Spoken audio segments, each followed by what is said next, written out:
Asante sana.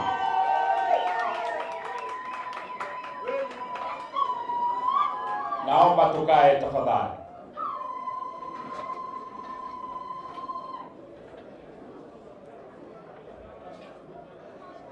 Waheshimiwa sana wananchi wa Arusha,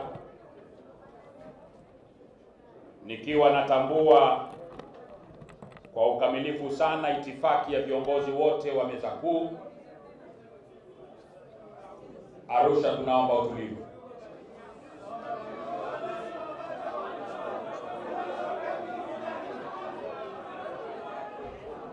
Tunaomba utulivu ili waandishi wa habari waweze kuseti mitambo yao, kisha tutawaomba wasogee pembeni ili Watanzania wengine nao waweze kupata fursa ya kuwasikiliza. Kwa hiyo tunawaomba waandishi wa habari mjitahidi ili muweze kuseti mitambo yetu. Ukumbi wetu sio mpana sana, tuwavumilie waweze kuwahabarisha Watanzania wenzetu. Ndugu zangu, wapiganaji wenzangu wa Arusha, ndugu zangu wana Chadema, nimesema tumejifunza mengi kwenye utawala wa Magufuli. Miongoni mwa mambo tuliojifunza ni hatari za kuwa tegemezi. Hakuna kitu kibaya katika maisha, sio tu ya familia wala sio tu ya taasisi, hata vyama vya siasa, hata serikali, kama kuwa tegemezi. Chama chetu tulikianza kama chama ambacho kwa kiwango kikubwa kiliendeshwa na nguvu za wanachama wenyewe. Baadaye tukaanza kupata support ya serikali kwa maana ya ruzuku. Na ruzuku hii ikawa inakuja na majungu mengi na fitina nyingi. Tulipofika uchaguzi wa mwaka 2020 wakatupora uchaguzi. Kama haki ingetendeka kwenye nchi yetu, tulikuwa tunakwenda kuunda serikali. Kwa hiyo kama ni ruzuku, tungepata ruzuku zaidi ya shilingi bilioni 1. Wakapora uchaguzi, wakapora kura, wakapora wabunge, na kama una wabunge wachache unapata ruzuku kidogo. Kama umeachiwa vikura vichache hapo unapata ruzuku. Maana ruzuku ya vyama vya siasa inatokana na wingi wa kura ulizopata kwenye ubunge na idadi ya mawabunge na madiwani, ndio wanaokupa ruzuku. Kwa hiyo kwa kile kidogo walichoamua kutuachia, wakatuambia ruzuku yetu kwa mwezi ni shilingi milioni 140. Sisi hatukwenda kwenye siasa kutafuta ruzuku. Tulikwenda kwenye siasa kutafuta uongozi, na uongozi wa haki. Kama chama tulisema ruzuku ya milioni 140 na wabunge 19 wa viti maalum kwenye uchaguzi uliopora haki za wananchi hatuwezi kukubali. Ulikuwa uamuzi mgumu sana. Viongozi wetu wengi walitamani tuchukue angalau hiyo ruzuku kidogo. Nikawaambia tukianza kula vya haramu, tutakula vya haramu milele. Wananiambia mwenyekiti, Mbowe misimamo yako mikali. Nikawaambia kama mnataka misimamo laini, naomba mimi nijiuzuru. Tunahitaji tupewe ambacho ni haki yetu, sio cha kupewa zawadi. Demokrasia huwezi kuijenga kwa kupewa zawadi na bakshish. Unasimama umenyoka. Ndio siri ya mafanikio ya chama chetu. Misimamo yetu ni mikali, ina maumivu. Hawa makamanda hawajaona mishahara miezi 6. lakini wanasonga, tuna watoto wao wanaenda shule na kula wanakula. Wanakulaje sasa huko watajaza kila mtu na familia yake? Tukiwa vitani hatuulizani kama watoto wako nyumbani wamekula, tunaendelea na nini? Tunasongesha. Kwa tulikataa ruzuku. Lakini lazima Chadema tutambue siku zote kwamba utegemezi unalemaza. Hata wewe ukiwa na watoto, kila akilia unampa nguo, akilia unampa pesa, unampa chakula, unampa gari, anakuwa zuzu. Uongo kweli? Kwa hiyo njia mojawapo ya kuimarisha Chadema leo ni kukifanya Chadema chama kinachodai haki kwenye nchi yetu kiwe chama kenye uwezo wa kujitegemea. Nimewaambia wenzangu na tumekubaliana, tunaachana na ruzuku ya serikali. Hata tukiingia madarakani hatutaki ruzuku ya serikali. Tunataka chama hiki kijitegemee, kisimame, na tuna uwezo huo.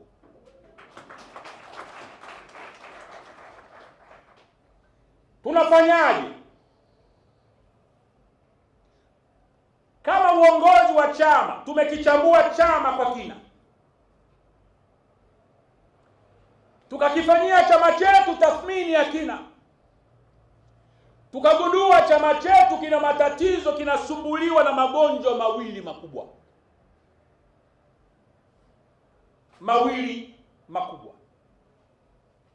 Ugonjwa wa kwanza ni rasilimali fedha za kukiendesha chama. Viongozi wetu wengi wamekuwa ni wa kujitolea. Ruzuku tunayopata kidogo haitoshi kumgawia kila mtu. Mipango mingi ya chama chetu inasuasua ama haiendi kwa kasi ambayo tulistahili kwenda nayo. Kwa hiyo rasilimali za kuiendesha taasisi zimekuwa ni changamoto. Hilo la kwanza. La pili, tumetambua kwamba mtu mmoja mmoja ndani ya chama, awe mbunge, awe kiongozi, awe mwanachama, awe mwenyekiti wa mtaa, chama hiki hakikumbatia matajiri. Chama hiki kinaongozwa na watu wenye kipato cha kawaida cha kati. Kwa hiyo wanachama wetu walio wengi ni watu ambao wanahitaji kuwezeshwa na kusaidiwa kiuchumi, ili wakifanya siasa upande mmoja na upande wa pili waweze kufanya mambo yao ya kiuchumi yaweze kwenda mbele. Sisi kama viongozi tumeona hizo ni changamoto mbili kubwa zinazokabili watu wetu, kwamba uwezo mkubwa wa watu wetu unapunguzwa kwa sababu ya uwezo mdogo wa kiuchumi wa mtu binafsi na au wa taasisi. Upande wa pili, tukatafakari nguvu za chama chetu. Tukatambua tuna nguvu kubwa kuliko udhaifu. Nguvu kubwa ya kwanza, chama chetu kina mapenzi ya dhati ya watu wenye moyo na mapenzi walio wengi wamesambaa nchi nzima. Uongo kweli? Hii ni nguvu ambayo hakuna taasisi yoyote, nikiacha taasisi za dini, taasisi za kijamii, hakuna nchi taasisi ya kijamii ambayo sio ya kidini yenye idadi ya wanachama na wapenzi na watu wanaoitakia mema kuliko Chadema leo. Sasa sisi viongozi tunatambua Chama cha Mapinduzi kina wanachama wake, lakini walio wanachama wengi ndani ya Chama cha Mapinduzi wanaunganishwa na fursa zilizoko ndani ya chama kile. Uongo kweli? Wanachadema hawana fursa, wakija Chadema ni maumivu. Uongo kweli? Hiyo kwetu ni hazina na nguvu ya kimungu. Kwa hiyo tukajiuliza viongozi, tuna watu wengi wana nguvu kwa mamilioni. Tuna wanachama zaidi ya milioni 7 leo, lakini tunaweza kuwaongeza wakafika milioni 10 mpaka 15. tunawageuzaje wingi huu, nguvu hii ya mfano wa Mungu kuwa rasilimali kwa kiendesha chama chetu? Tunageuzaje umoja wetu huu kujionyesha nguvu yetu ambayo inaweza kubadilisha chochote tunachokihitaji kwenye nchi hii, ikiwemo hiyo katiba tunaizungumza? Ni kwa sababu tumefanya siasa tukasahau kazi moja kubwa ya msingi ya kuimarisha muungano wetu na tuwekee mifumo ya kutafsiri kuwa fedha au rasilimali za kuiendesha siasa, tena siasa safi kwa nchi yetu. Kwa tukaja na solution mbili za hayo matatizo. Leo tunazindua solution ya kwanza. Solution ya kwanza, tukaja na mpango unaoitwa Chadema Digital, chama kujiendesha kidijitali. Nitauelezea mpango huu. Tunauzindua rasmi leo Arusha.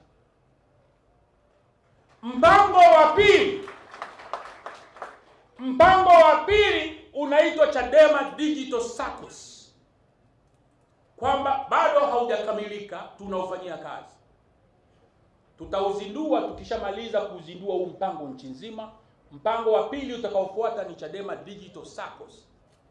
Kama tuna wanachama milioni 1, kila mwanachama akajiunga na SACCOS ya chama akatoa shilingi 10,000, maana yake tunakusanya bilioni 10. Tukiwa na wanachama milioni 10, kila mmoja akatoa, hata sio bilioni 10, tuna wanachama milioni 10, sawa, milioni 2 tu au milioni 3 wakaamua kuchanga 10,000.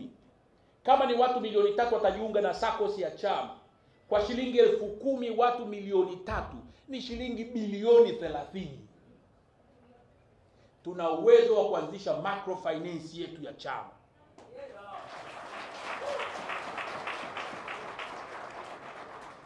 Ili wanachadema mahali popote wajue kwamba nikitaka mtaji wa kufanya biashara, nataka kukopa shilingi milioni 1, nina taasisi yangu ya chama ambayo itatoa mikopo kwa riba isiyozidi 5%. Amen? Amen? Imekaje hiyo? Hiyo ndio Chadema. Sasa hayo ni mambo yanapikwa. Lakini mambo haya tumeweza kuyafanya kwa kiwango hiki baada ya kuamua tutajitegemea. Tukakataa utegemezi wa serikali, pesa yenye majungu. Hiyo pesa kila siku naambiwa ni Mbowe anakula. Mbowe kala ruzuku, Mbowe kala mshahara, Mbowe kala hivi. Mbowe sijalipwa mshahara miaka 30 na chama hiki, lakini kila wizi wa Chadema ni Mbowe. Mchaga, mchagua mwenyekiti Mchaga, mnategemeaje? Lakini umbea wao haujalivunja moyo, umbea wao umenitia nguvu, kwa sababu najua mimi ni msafi. Ningekuwa mchafu chini ya utawala wa Magufuli, ningekuwa nishafia gerezani. Kwa hiyo hayo ni mambo mawili makubwa ambayo chama hiki kinafanya. Sasa leo tuache habari ya SACCOS. Habari ya microfinance ya Chadema tuiache. Tunataka tuwaonyeshe CCM namna watu wanaweza kufanya kazi kisayansi. Tutafanya kazi kidijitali. Sasa nizungumzie Chadema Digital ambayo tunaizindua leo. Kwanza tumeamua tuifanyie majaribio. Chama chetu kina kanda 10. Kila kanda tukaamua tutachukua jimbo moja la kufanya majaribio.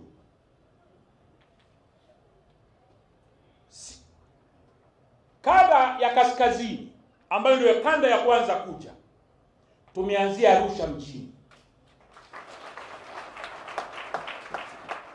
Kwa hiyo Arusha mjini, jimbo lenu ndio linakuwa jimbo la kwanza kuzindua mpango wa Chadema Digital Tanzania nzima. Tukitoka kanda ya kaskazini, tumeingia juzi, tumefanya mikutano ya viongozi wote wa kanda ya kaskazini. Jana tukatawanyika, baadhi ya viongozi wakaenda Tanga, wengine wamekwenda Kilimanjaro, mimi nilikuwa ukumbi huu, wengine wamekwenda Manyara. Leo tunarudi tunazindua katika jimbo la Arusha mjini wote kwa pamoja. Tukimaliza usiku huu, watu wanaitafuta Shinyanga. Lakini tukitafuta Shinyanga, tunakwenda kueneza injili ya Chadema huko, tunaacha makamanda wengine wanapambana na ninyi mtaa kwa mtaa, kata kwa kata, mpaka malengo tufikie. Amen. Sasa niwaambie tunakwenda kufanya nini. Peoples. Arusha mjini. Arusha mjini ni jimbo ambalo sisi Chadema tuna imani na ninyi mna imani. Zaidi ya 60% ya wakazi wake ni wanachadema. Uongo kweli? Uongo kweli? Katika idadi hiyo ya wanachadema, Arusha mjini inawapiga kura 374,281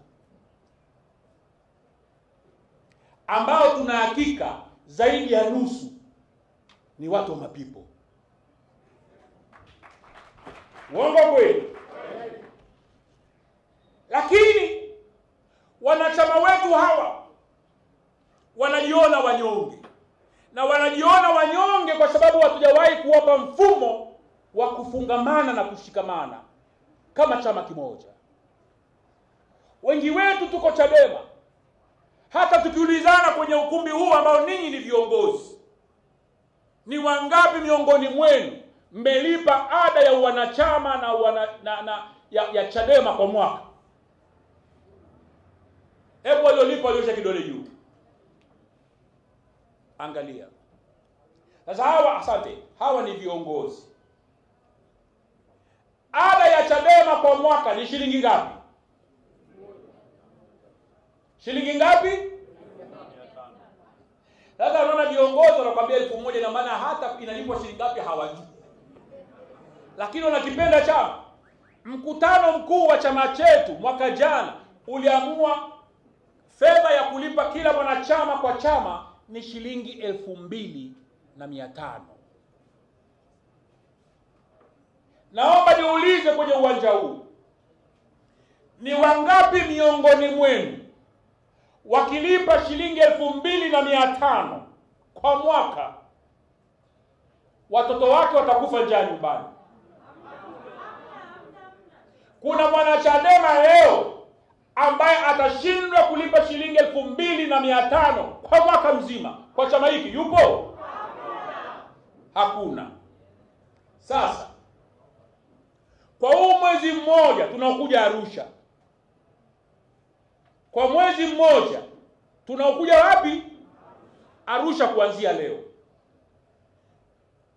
vijana, kina mama, viongozi wa kanda, wa mkoa, wa jimbo, wa kata, tutashuka mitaani. Tuna kata 25, tutapita nyumba kwa nyumba, kijiwe kwa kijiwe, kanisa kwa msikiti. Mnanielewa jamani? Tunawatafuta wanachadema, wanachama wote wa chama hiki nchi nzima, kuanzia Mbowe mpaka mwanachama kawaida. Tutaandikishwa upya kidijitali. Kwa hiyo kama ulikuwa na kadi yako ya zamani unaiweka kwenye maktaba yako ya nyumbani, hiyo ni hifadhi yako ya historia. Tunakwenda kutoa kadi mpya za chama chetu, kadi za kidijitali. Mnakumbuka mwaka jana na mwaka juzi tulifanya Chadema ni msingi. Leo tunakuja kufanya Chadema kidijitali. Nitafafanua. Tunakwenda kuanzisha kadi za aina 5 kwenye chama chetu.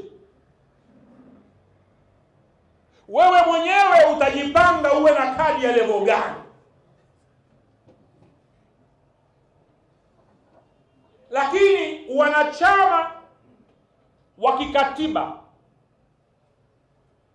unaanzia kwenye ile kadi ya chini kabisa. Mna kadi za ATM? Kadi za benki kama hizi. Zile za ATM zile. Kwa hiyo wewe unasema mimi Wanachadema bwana, mimi najiamini na kipenda chama changu. Mambo ya kadi ya shilingi 2500 hiyo ya watoto wa shule. Mimi nipe kadi ya silver ya kibenki ile 25,000 kwa mwaka. Itawashinda makamanda? Wangapi wamesema 25? Poa. Haya, unaona sasa? Pesa ziko huku, tunalalamika tunakungojea ruzuku ya serikali. Sasa na nyinyi hao 25 mnajinoma noma, mnajiwaya kule, wengine wanasema hakuna. Mimi nakwenda madaraja ya juu zaidi. Wanapenda kwenye gold card. Kwa hiyo ukiwa na kadi ya kigold hiyo, hata ukikana wenzako kuonyesha mimi ni member wa gold, au wanakupisha kiti cha mbele mzee. Si unajua tena michango hiyo ndio. Kwa hiyo jamii ukiwa mtu kutoa michango ya wapika unapisha kiti. Na ndio karibu shikamoo mtoto, njoo kae huku. Unakumbuka gold card. Amen. Hiyo gold card hiyo kwa mwaka ni shilingi 50,000. 50,000. Haya, nitaona kama vidole vitashuka au vitaongezeka. Wangapi mnaomba huo 50,000 kwa mwaka? Unaona Arusha mko vizuri yeye. Okay. Tuendelee. Nataka hivi. Acheni hizo. Okay. Daraja linalofuata ni kadi inaitwa platinum. Platinum ni madini yenye gharama kuliko dhahabu. Maka hivi viwango tumeviweka kwa madini ya chuma. Tukaanza na silver ambao ni fedha, tukaja gold ambao ni dhahabu, tunakuja platinum. Haya madini ni rare. Mtu ukiwa na platinum kadi unalipa shilingi 100,000 kwenye chama kwa mwaka. Tutaheshimiana tu, tutapishana viti tu. Because jamani, mnapenda mpango huu wala tuache? Wangapi unasema unakubali wote mbele hivi? Okay. Sasa hiyo ni platinum. Wenye uwezo wa laki. Na unaruhusiwa kulipa miaka hata 5 kwa mwaka.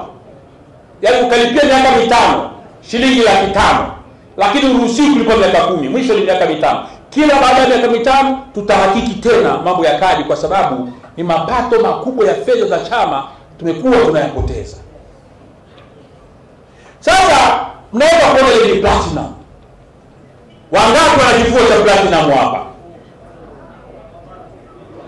Kuna watu wabichi. Wapo bado bwana, wapo. Asanteni sana. Tuendelee bichi hapo.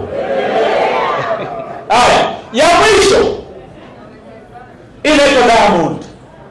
Yaani hiyo ni almasi. Hakuna madini yenye thamani kuliko almasi. Sasa hao wazee wa diamond hao, wao lazima kuna marupurupu yake ya heshima, lazima atakuwa anapewa. Maana wanatoa hela nguvu ya kukisukuma chama chetu bwana, uongo jamani. Lakini kila daraja litakuwa lina sifa na vionjo vyake. Lakini ile haki ya kawaida kabisa ya mwanachama iko kwenye 2,500. Hili nizungumze kwa muda mfupi. Na nizungumze yale mambo ya msingi, kwamba nchi yetu imetoka wapi, iko wapi, na tunapaswa vipi kwenda mbele. Nitaomba sana DJ usiingize muziki katikati ya hotuba yangu, na nitaomba tuwe serious kusikiliza, kwa sababu hiki ni kikao cha kazi na sio kikao cha sherehe. Ndugu zangu wa Arusha, ni washukuru sana watu wote wa kanda ya kaskazini kwamba kanda yenu imekuwa ni kanda ya kwanza katika operation yetu mpya ya chama tunayoita Operation Haki Grassroots Fortification. Huu ni mpango wetu wa kwanza baada ya uchaguzi mkuu wa mwaka 2020 ambako sisi Chadema tumeita ni uchafuzi mkuu, na kwamba haukuwa uchaguzi mkuu. Ndugu zangu wa Arusha na Watanzania wenzangu wote mnaonisikiliza kutoka mahali hapa, leo tunazindua rasmi Chadema Digital App pamoja na operation nzima ya Haki Grassroots Fortification. Nikisema neno haki mnanielewa, lakini yawezekana wengine wasielewe maana ya Grassroots Fortification. Maana yake ni mpango mahususi na maalum wa chama chetu wa kukishusha chama kutoka juu, kukipeleka moja kwa moja mpaka chini kabisa aliko mwananchi wa kawaida.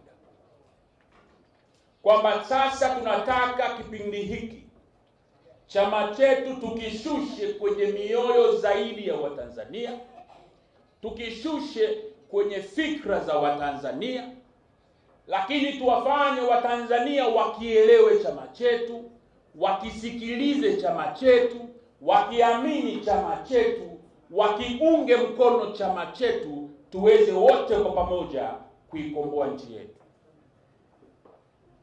Ndugu zangu wa Tanzania, tumefika hatua hii kama sehemu ya ujenzi wa chama chetu, lakini kipekee kabisa tumelazimika kufika hatua hii baada ya maumivu makubwa ya miaka 5 ambako chama chetu kimepitia, viongozi wetu wamepitia, wanachama wetu wamepitia, na Watanzania wote kwa ujumla wao wamepitia.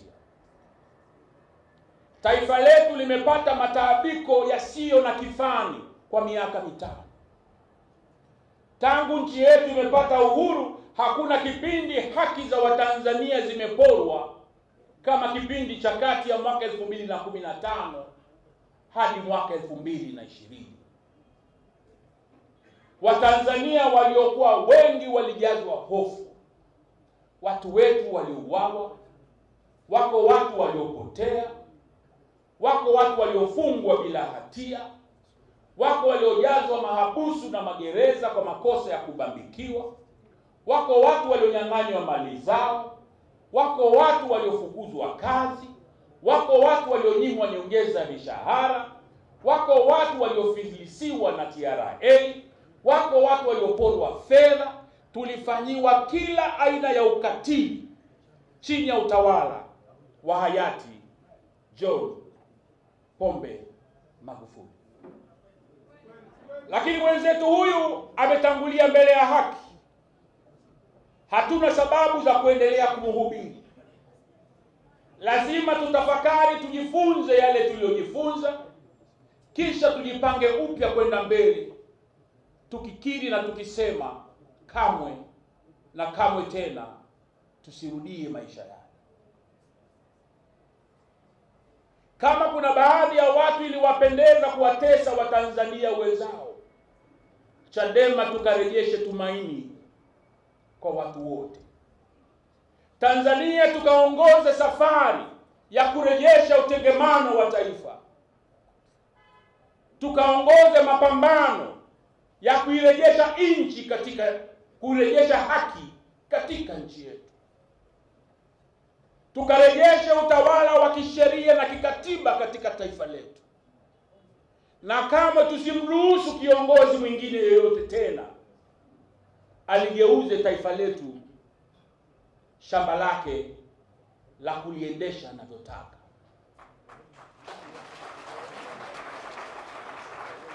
Chadema tukaongoze mapambano ya kuambia Watanzania wenzetu, tuwaonye viongozi wetu bila kujali viongozi wa chama gani, wawe viongozi wa Chadema, wawe viongozi wa CCM ama chama chochote cha siasa, kwamba tusikubali tena nchi yetu ikaongozwe na mapenzi ya mtu.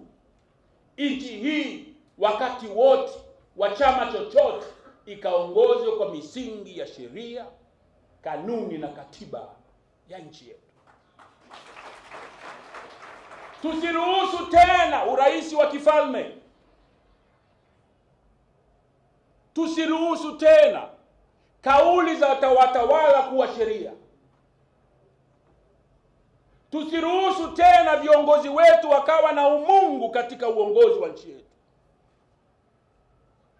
Tusiruhusu viongozi wanaoweza kulichezea bunge letu. Tusiruhusu viongozi wanaweza kuchezea mahakama zetu. Tusiruhusu taasisi zetu za umma zikatumika kama vipandia vya kutekeleza matakwa na mapenzi ya viongozi ambayo ni kinyume na sheria na katiba za nchi yetu.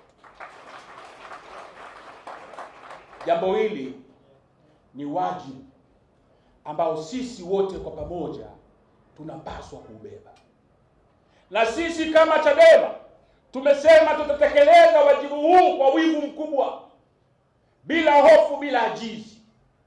Tumepita maumivu mengi, lakini nawaomba wanachadema wenzangu, tusibebe visasi ndani ya roho zetu. Tukaiunde Tanzania, na siku zote Mbowe nimewaambia visasi ni kazi ya Mungu. Watanzania waliomba sana, wa dini zote, Waislamu waliomba na Wakristo waliomba, walioipenda haki katika nchi yetu. Mungu amejibu. Na Mungu wetu mwenye wivu na mapenzi makubwa na watu wake ana njia mbalimbali za kujibu. Sasa namna amejibu Mungu anajua mwenyewe. Mimi sijasema amefanya jambo fulani, nimesema Mungu amejibu. Amen. Amen. Ndugu zangu wa Tanzania, miaka 5 imekwenda kuminya demokrasia ya nchi yetu.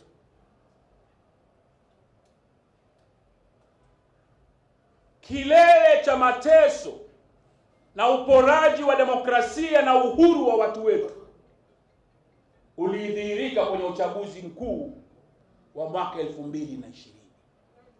Na kabla ya hapo ulidhihirika kwenye uchaguzi wa serikali za mitaa za mwaka 2019. Kwamba leo nchi yetu wenye viti wa vijiji na wenye viti wa serikali za mitaa eti wametokana na chama kimoja cha siasa miaka 60 baada ya uhuru. Na bado kuna watu na chama kinatembea kifua mbele, kinajidai kwamba kinakubalika kwa watu.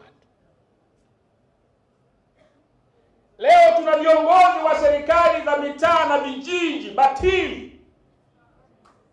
Nina hakika zaidi ya nusu wasingechaguliwa. Uongo kweli? Leo tuna bunge la Jamhuri ya Tanzania batili. Lina zaidi ya nusu ya wabunge hawakuchaguliwa kwa halali, wamepora kula. Uongo kweli? Tulieni. Niliomba tutulie. Niliomba tutulie niweze kuzungumza mambo ambayo yanatoka ndani ya roho yangu Mbowe. Tunakwenda kwenye uchaguzi. Nchi inatia aibu. Mataifa mengine yanashangaa, yananiambia, Mbowe, Tanzania mna akili? Nimesema mara nyingi na narudia, Wizi wa kura nchi hii umekuwa asili ya Chama cha Mapinduzi tangu tumeanza mfumo wa vyama vingi mwaka 92. Lakini chini ya utawala wa Magufuli hakukuwa na wizi wa kura. Kulikuwa kuna wizi wa mfumo mzima, uporaji wa mfumo mzima wa uchaguzi.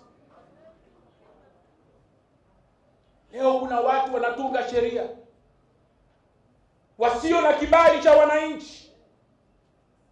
Leo kuna watu wanapitisha mapato na matumizi ya serikali yetu Dodoma ambao hawana ridhaa ya Watanzania.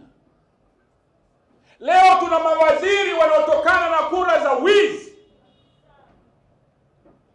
Mungu anachukia nchi hii, haiwezi kuwa na baraka kwa sababu tunawatawaliwa na watu ambao wameingia kwenye utawala wao kwa dhambi. Chadema nasema kama kiongozi, na nawaomba wanachadema wenzangu mnielewe. Watanzania wengi mna hasira na mnatamani kulipiza kisasi. Mimi kama kiongozi wenu nasema siku ambako mtageuka kuwa chama cha visasi, kwanza niondoe Mbowe kama mwenyekiti, kwa sababu siwezi kuwa mwenyekiti wa visasi. Lazima tumweke Mungu katika uongozi wetu, na Mungu wetu ametuambia tusiwe watu wa visasi. Tumeambiwa tusamehe mara 70. Hatuwezi kupata baraka za Mungu kwa kumwaga damu za watu. Wako watu wengi wamefanywa visa vingi. Mwenyewe Mbowe amefanywa visa vya kutosha. Lakini niko imara na na amani kuliko jana, kwa sababu sijamlipiza mtu kisasi. Ndugu zangu, kila jambo linalotokea kwenye maisha haya lina kusudio la Mungu. Kama sisi tunamwamini Mungu na tukasimama katika misingi ya uadilifu na haki, hatuwezi kuwa watu wa kulipiza kisasi. Tunataka tuwe watu wa kuunganisha taifa na sio watu wa kulisambaratisha taifa. Tunataka tutumie kila mbinu ya kiharakati inayowezekana kuleta mabadiliko chanya katika nchi yetu. Siwaambii mwe waoga. Siwaambii msubiri mpige magoti wakati mnapigwa misumari. Ila nawaambia lazima tutumie mbinu ambazo haziendi kunyima haki kwa Watanzania wenzetu. Kama Watanzania wenzetu walipora haki, sisi tukairejeshe haki kwa makundi yote. Tukafanya ushindani wa haki. Tukafanya ushindani unamjali Mungu, unaothamini ubinadamu wa Watanzania wote. Tukarejeshe furaha na tabasamu kwenye fikra na mioyo ya Watanzania. Tukafanya siasa za ushindani, lakini ushindani wa haki. Hatutegemei na sisi tukaibe kura, lakini hatutakubali tena kuingia kwenye uchaguzi wenye mifumo ya kihuni kama uchaguzi uliofanyika mwaka 2019 na mwaka 2020. Lakini haimaanishi kwamba tutapiga magoti eti tutalia hatushiriki uchaguzi kwa sababu hatuna tume. Tutaitaka tume na tume tutaipata, wapende wasipende, tutaipata tume huru ya uchaguzi. Tunawapa nafasi ya kutafakari. Mwenyekiti wa tume eti leo yuko ofisini Dar es Salaam. Mkurugenzi wa tume ya uchaguzi yuko Mahera, yuko ofisini Dar es Salaam. Hawa watu walistahili kuwa mahakamani wakijibu tuhuma mbalimbali walizolikosea taifa hili. Leo mwenda zake kaenda, wasaidizi wake wapo, tunamsikiliza Madha anatuambia nini? Peoples, ndugu zangu, tuliona uonevu wa viwango vya lami, Na jambo hili niliseme leo kwa sababu wengi wanaogopa kulisema. Miaka 5 ya Magufuli, serikali ya CCM chini ya Rais Magufuli ilikuwa na mkakati wa makusudi wa siri wa kuwatesa watu wa kaskazini.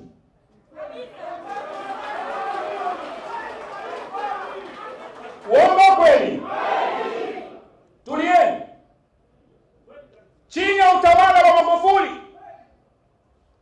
alitoa maelekezo kwa taasisi zake zote kwamba ni marufuku kusikia Mchaga ameajiriwa serikalini ama kwenye shirika la umma. Siasa za kipumbavu, siasa za majitaka. Wachaga kwa miaka 5, mimi ni Mchaga, na waambia hisia zilizo kwenye mioyo ya ndugu zetu Wachaga. Kwa miaka 5 Wachaga walionekana kama raia wa daraja la 5 kwenye nchi. Walifukuzwa serikalini, waliondolewa kwenye mashirika, biashara zao zilizuiwa, mabiro yao yalibomolewa, waliteswa sana. Sitaki kuongea mengi. Na yeye Magufuli akiamini kwamba watu walioamini ni wa kabila lake ndio wanastahili kupewa kila nafasi kubwa ya uongozi katika nchi. Naomba niweke msimamo wa Chadema. Chama hiki ni cha Watanzania wote, wa makabila yote, wa dini zote, wa rangi zote. Siku zote tutasimamia katika haki za watu wote. Sio Wachaga wala sio Wasukuma wala sio Wamasai wala sio Wameru. Tunataka Watanzania wa makabila yote tukaishi kama ndugu. Kila kabila likawa na haki ya kula keki ya nchi yetu. Tusiingize siasa za kipumbavu zilizopitwa na wakati za kikabila. Ukabila? Miaka 60 baada ya uhuru tunazungumza ukabila. Tunamwambia Mama Samia Suluhu na chama chake cha Mapinduzi kwamba Chama cha Mapinduzi kijirekebishe, kisuruhusu siasa na sera za kikabila kwa kabila lolote nchini. Asipendelewe kabila lolote, kila Mtanzania apewe haki na mstahili. Na uongozi wa nchi yetu usitolewe kwa misingi ya ukabila. Uongozi wa nchi yetu utolewe kwa misingi ya uwezo wa mtu kuwa kiongozi. Kama mwenye uwezo wa kuongoza ni Msambaa, na akawe Msambaa. Kama mwenye uwezo wa kuongoza ni Mhaya, na akawe Mhaya. Serikali tutakayoongoza ya Chadema itafuta swali kabila lako kwenye kila fomu itakayotolewa na serikali. Hatutaulizana ukabila, tutaheshimu Tanzania wetu. Kwisha. Sawa sawa Arusha? Sawa sawa Chadema? Ndugu zangu wa Tanzania, kwa hiyo tumepita mengi ya kujifunza. Watu wameumizwa sana. Napozungumza bado wenzetu wengi wako magereza. Sitaki kufanya hoja hiyo kuwa hoja ya mkutano wa leo. Hayo tutaendelea kuelezana. Nimesema kilele cha ukatili wa utawala wa Magufuli kilikuwa uchaguzi mkuu. Tumepata bunge haramu, tumepata wabunge haramu, tumepata mamea haramu, halmashauri za majiji na halmashauri za wilaya haramu, wawakilishi wa watu haramu. Sasa sisi tulisema hatutambui uchaguzi ule. na hatutambui matokeo ya uporaji ule. Na kama chama tulijipanga kweli kweli, tunakabiliana vipi na ukatili wa serikali ya Magufuli. Mungu akatuambia hapana, msiende mnavyotaka, muende mnavyotaka. Kwa hiyo leo tuna rais mpya, na napenda wanachadema wenzangu tumuombee sana huyu mama, akamwogope Mungu, akarejeshe utengamano wa taifa letu. Na kwa kuzungumza maneno haya sisemi namuonea huruma ama aibu Mama Samia Suluhu Hassan. Nisikilizeni kwa makini. Natambua Mama Suluhu alikuwa makamu wa rais kwenye serikali iliyotekeleza ukatili huu. Tunajua Mama Samia Suluhu alikuwa mjumbe wa kamati kuu ya Chama cha Mapinduzi chini ya Magufuli. Na kamati kuu ya Chama cha Mapinduzi iliona ubatili wote wanaofanywa wa Tanzania na waliunga mkono.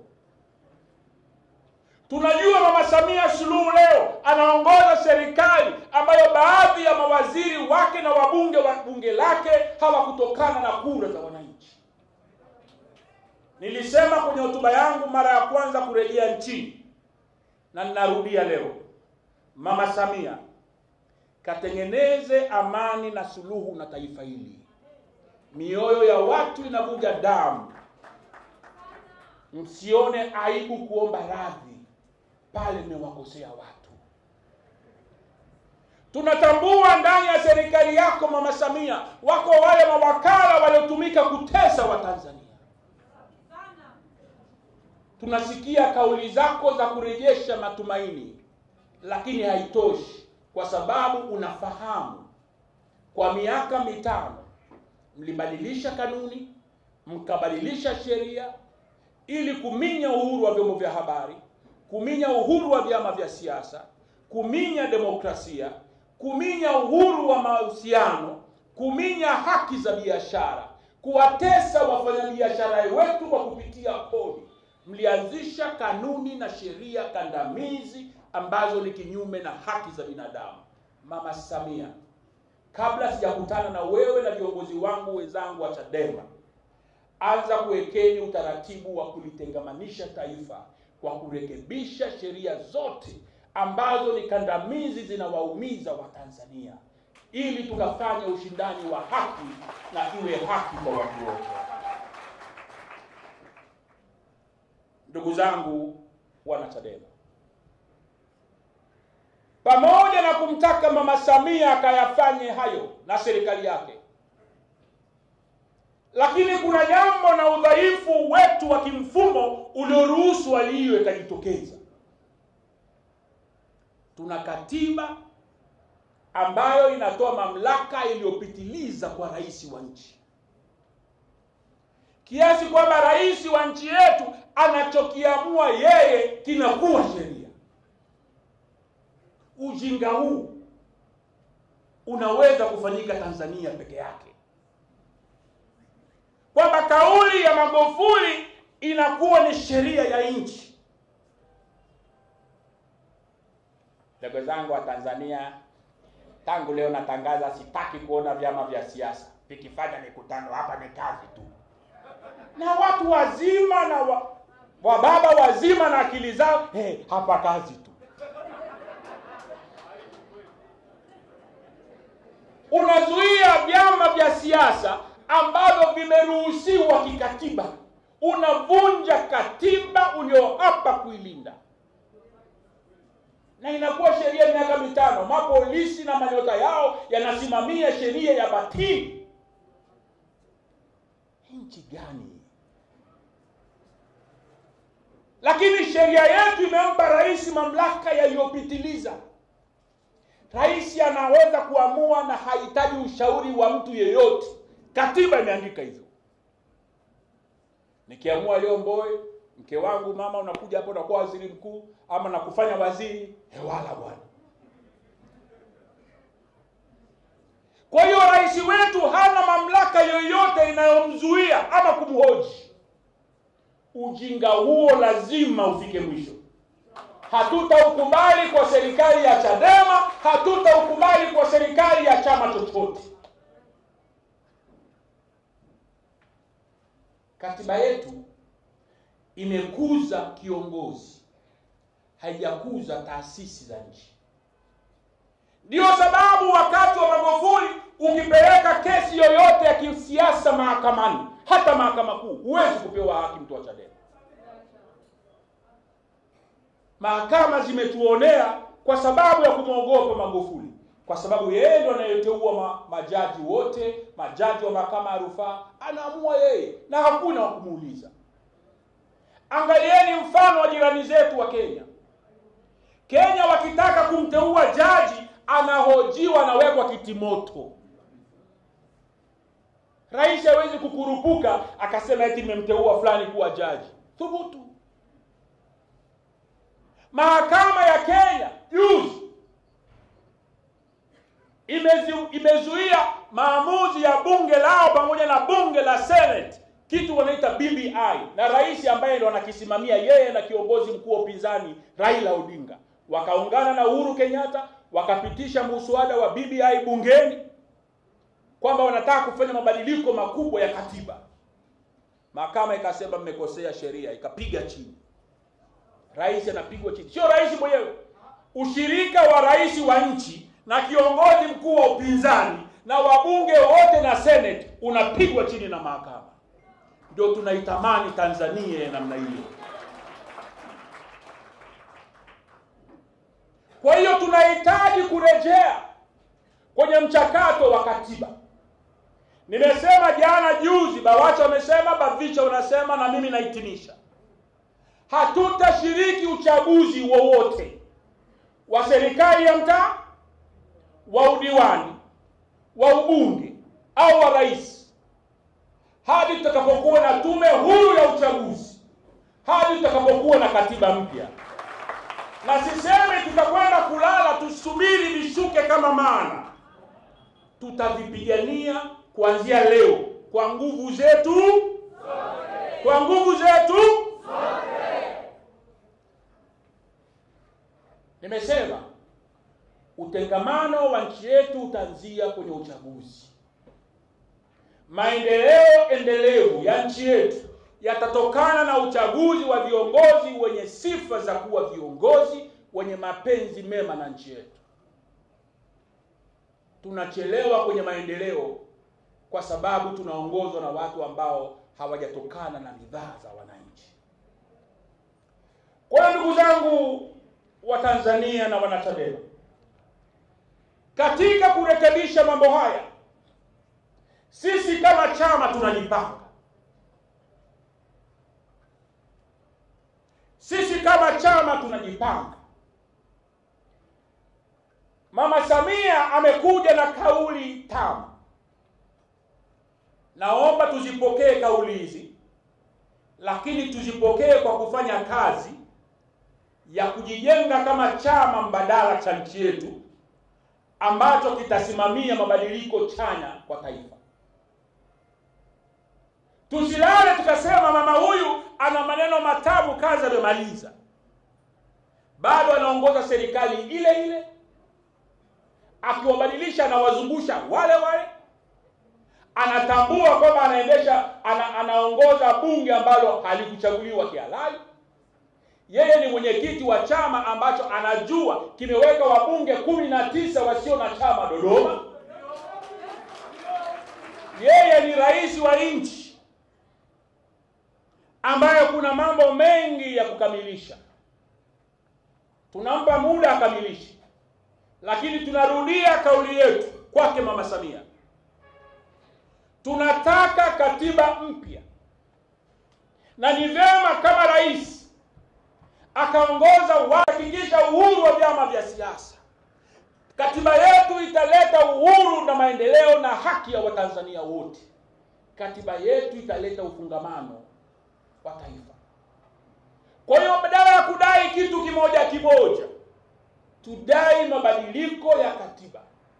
Na sisi tunasema tunahitaji katiba mpya kabla ya uchaguzi mkuu wa mwaka 2025, katiba mpya kabla ya uchaguzi wa serikali za mitaa ya mwaka 2024. Sawa sawa ndugu zangu?